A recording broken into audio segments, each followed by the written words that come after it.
That's right, last night, the triumphant return of the product herself, Angel Reese, finally made her way back to the court. Funny, a lot of questions going on out there around Angel the last month or so. Like, what in the bleep is going on? Exactly, why aren't you playing in games? We heard it was a back injury. Chicago hyped it like a championship parade. Welcome back, Barbie splashed across promotions, social posts declaring her return. Then Angel Reese stepped on the court. By the end of the night, Chicago had dropped its 5th straight game, falling to 8 wins and 26 losses, sliding deeper into playoff danger. The highlight everyone passed around wasn't her scoring, it was her getting blocked in prime time. Angel low in her head, has liked her spots here and likes her chances there, but... Critics pointed out the irony. The Sky's so-called superstar stepped away in the middle of a rough stretch, came back talking about self-growth, dropped 19 points with 7 rebounds and 4 assists, but still couldn't stop another collapse. And that sets the stage for just how badly Chicago's grand marketing push backfired. Do you think Reese contributes to winning? Let us know down in the comments below. Let's go. Quitting again? It appears you're quitting again just because your team not good. Just like rookie year, once you realize you stood no chance to win rookie of the year, you quit. You're quitting unrivaled. It looked like it was happening again. But look what we have here. Look what we have here. Angel Reese has been found. She has surfaced. Chicago made sure no one could ignore Angel Reese's comeback. The team's official social channel blasted out, "Welcome back, Barbie," in bold pink letters, turning her first game in nearly a month into a full-on event. They wanted this matchup with Seattle to feel less like Game 35 of the season and more like a rescue mission. But once the ball was tipped, the gap between presentation and performance exposed itself immediately. Cans, Elizabeth Williams forces a turnover. Banna with her head up to Angel Reese. Can't put it away. Reese framed her time away as a period of reflection. She said she learned a lot about myself, which critics read as tone-deaf given the team's slide. Fans didn't hear someone humbled. They heard someone who had checked out during the most desperate stretch of the season. That's why this return carried heavier meaning than just points and rebounds. It was about credibility, about whether she could still position herself as the centerpiece of Chicago's future. We're so back! Bang! Hexagon, polygon, octagon, it don't matter! Turn it on for pecan, butter pecan! Bang! Rebound. Bang! Hasn't played in 3 weeks. Maybe her legs are fresh. She can jump higher. No! Bang! She's played in 24 games this year. She's been blocked 48 times! According to my advanced analytics, she's getting 2 bang-bangs per game. Bang bang! The game itself offered a harsh answer. Easy Eye Magbeggar's block, later posted by Seattle's social team, became the frame everyone replayed. Within hours, what was supposed to be the highlight of Reese's big night turned into a viral clip mocking her arrival. Reese did what she usually does, barking after ordinary plays, but it only amplified the sting each time she came up short. The staged heroics and the on-court product simply didn't match. Yes, she scored 19, but what people remember is the social media clip. For fans, the whiplash was instant. How do you miss 10 games and you're still top 4 in the league in total turnovers? I said swiper, no swiping! Bang! I know you're a better bowler than you are a basketball player, but I thought we were going to save that bowling pass till next year. Bang! You want some maple syrup with that pancake? Bang! Like Mr. SquarePants once said, you know what's funnier than 24? How about an 8-26 record? Bang! One moment they were told this game would flip the Sky's trajectory. The next they were opening Twitter to find Reese trending for the wrong reasons. Instead of dazzling highlights, they watched their supposed savior turn into a meme cycle. And when a player's comeback campaign is remembered more for an opponent's block than her own bucket count, that says everything about how it landed. So we missed you. We missed you, Angel. You're back. You're roaring back, and I'm sure you came back and led the Chicago Sky to victory. Okay. No? Okay. It's been a while, and I'm sure you came back to a sellout crowd that could not wait to see you. Or not. The Sky still lost 94-88, a tight enough score to feel salvageable, but it extended Chicago's skid to 5 straight and left their playoff hopes in serious jeopardy. Whatever glow her stat line carried vanished under the weight of another loss. So, while the marketing insisted this was the return of a winner, the reality suggested something else entirely. Chicago didn't just advertise Angel Reese, they built around her like she was the missing piece to a contender. And that's where the real story starts to unravel. Only 6,724 fans showed up to the Wintrust Arena. Yeah, it holds about 9,500 fans, so we're talking roughly 3,000 fans away from being sold out to see the return of Angel Reese and the defeat of the Chicago Sky against the Storm. Chicago's gamble on Angel Reese wasn't just about drafting a promising rookie last year. They built their entire brand around the idea of her as a savior, the kind of player who could step in and instantly shift a struggling franchise's trajectory. Every off-season move, every media soundbite seemed to reinforce the same message. This was Angel's team now. Bold on paper maybe, but in practice, the results have been anything but convincing. We need Angel Reese so we can win, win, win!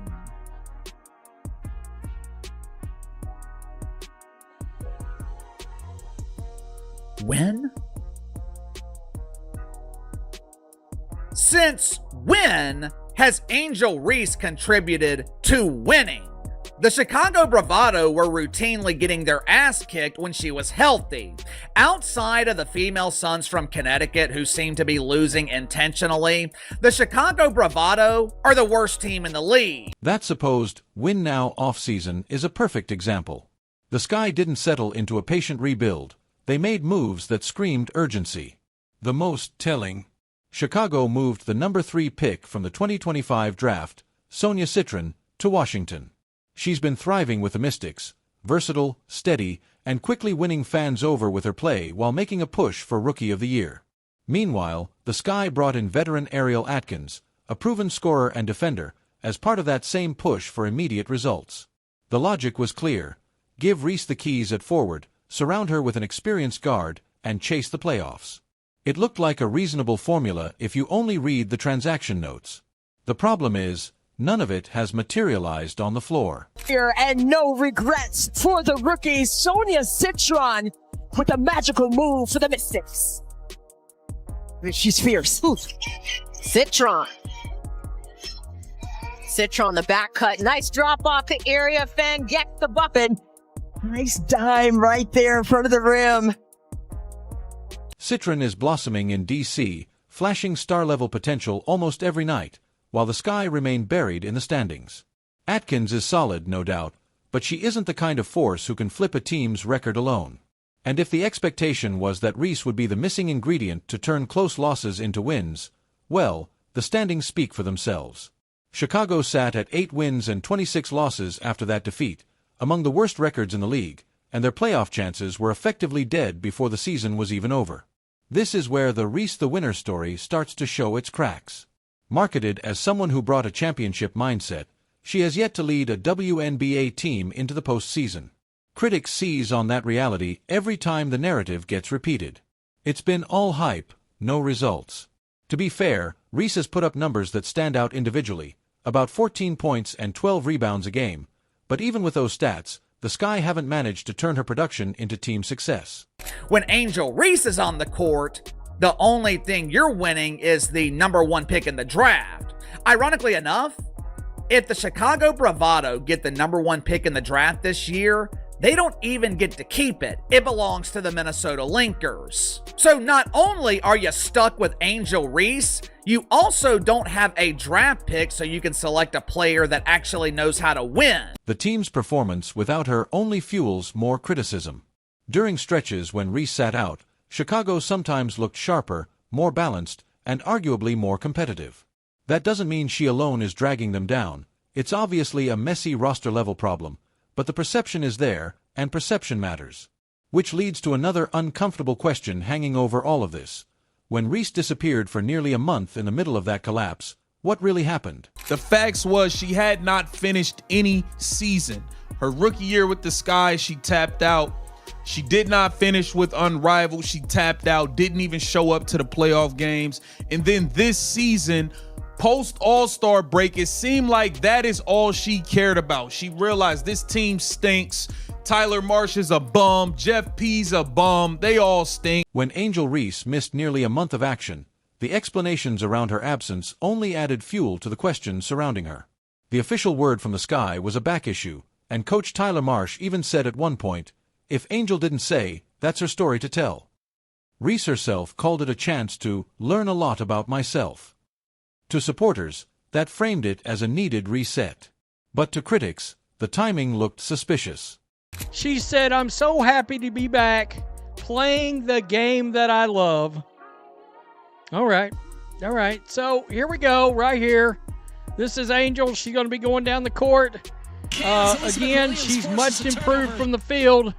She's made so much headway. Yeah. Okay. God, it's good to have Angel back. It really is. My goodness. How about right here?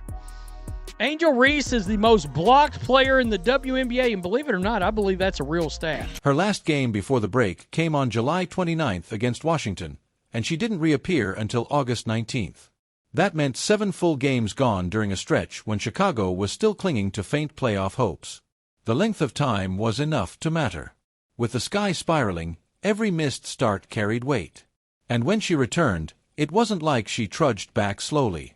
She was on an official 25-minute restriction, but still played 26 minutes, hitting 9 of 13 shots for 19 points, grabbing 7 boards, and adding 4 assists. Not exactly the numbers of someone easing their way back from a serious health setback. But it seems like once she made the All-Star game, she said, "That's it. I've done what I had to do. I don't need to stick around for all this losing." She's been saying her back hurts. Nobody knows anything about the injury. Nobody knows. So we start calling it out. Hey, are you quitting again? It appears you're quitting again just because your team not good. Just like rookie year, once you realize you stood no chance to win rookie of the year, you quit.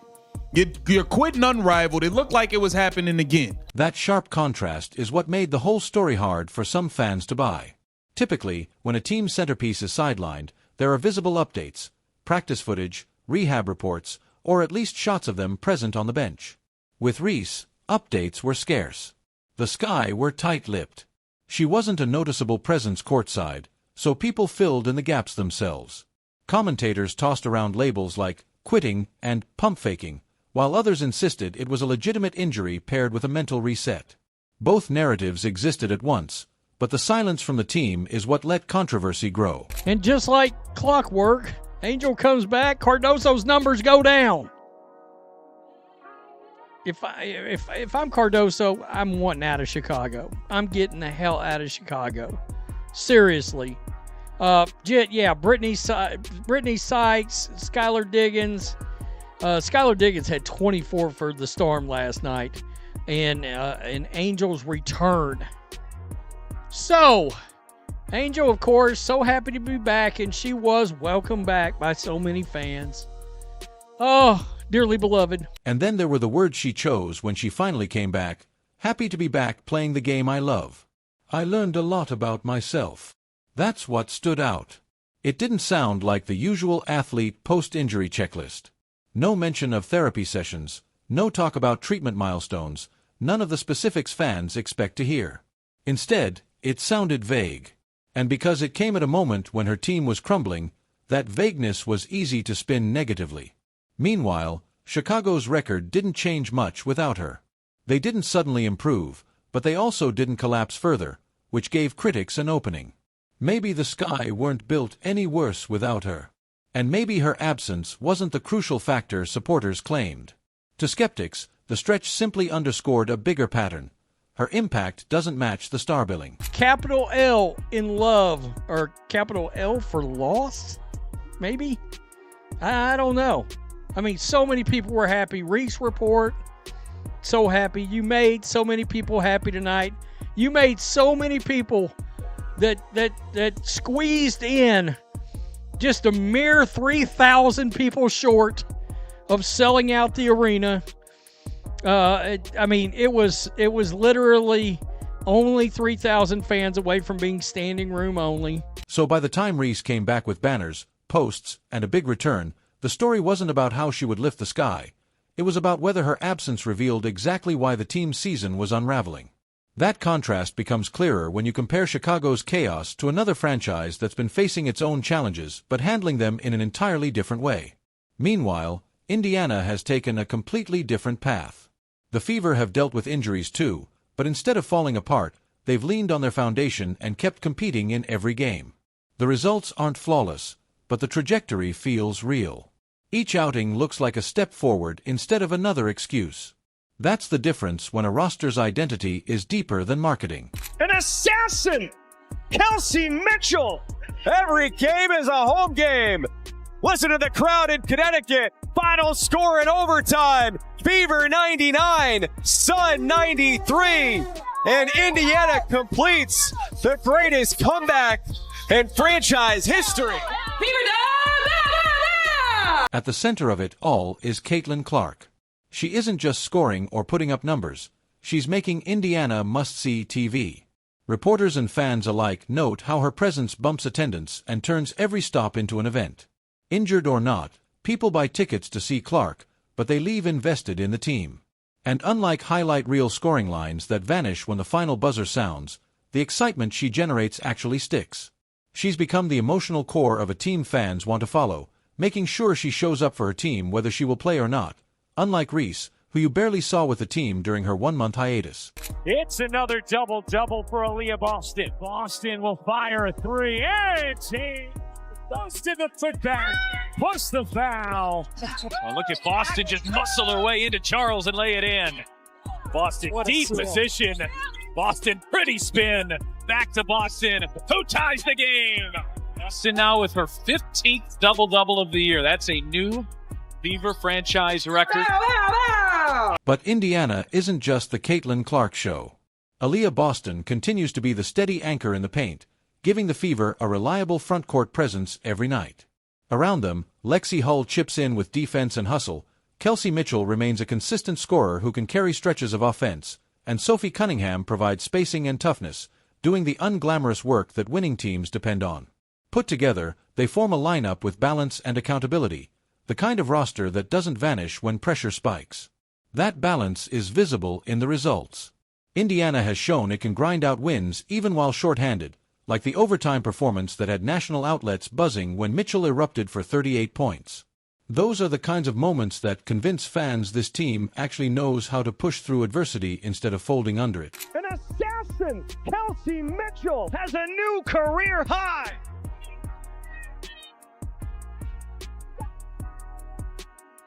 Backdoor Mitchell, bouncing in the paint for two.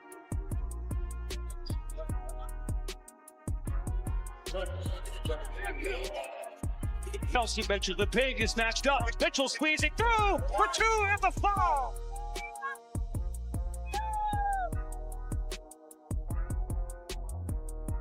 Fouls on the other end. It's Mitchell launching it. And you can feel all of that in the atmosphere. Fever games don't just fill seats, they feel charged. Commentators talk about the buzz they generate, and you can see how it translates beyond the court with nationally televised broadcasts now circling them as ratings draws. Contrast that with Chicago's Welcome Back Night, which pulled a little over 6,700 fans in an almost 10,000-capacity arena. For all the hype and marketing slogans, it never felt like the coronation the franchise wanted. Indiana hasn't needed those gimmicks. Their energy is organic, tied to what happens on the floor. If you're a fan, this matters. Following the Fever feels like buying into progress, while Chicago feels like buying into spin. Supporting Clark in Indiana isn't just about enjoying highlights, it's about believing in a culture that actually seems capable of growing. And with that comparison hanging in the air, it raises an uncomfortable reality about what Chicago has been selling all along. Angel Reese was presented as the piece that could elevate Chicago into contention. But her return only underlined how little progress the Sky have made. They're now 8-26 and eliminated from playoff contention. Reese put up efficient numbers, even earning an All-Star nod, but the end result was unchanged, no postseason. Indiana, by contrast, has found growth through balance and resilience. In a fast-growing WNBA, teams that build together win together. And right now, that looks more like Indiana than Chicago. So, what do you think? Is Reese the genuine franchise piece Chicago hoped for, or more of a marketing mirage? Do you think Reese contributes to winning? Let us know down in the comments below.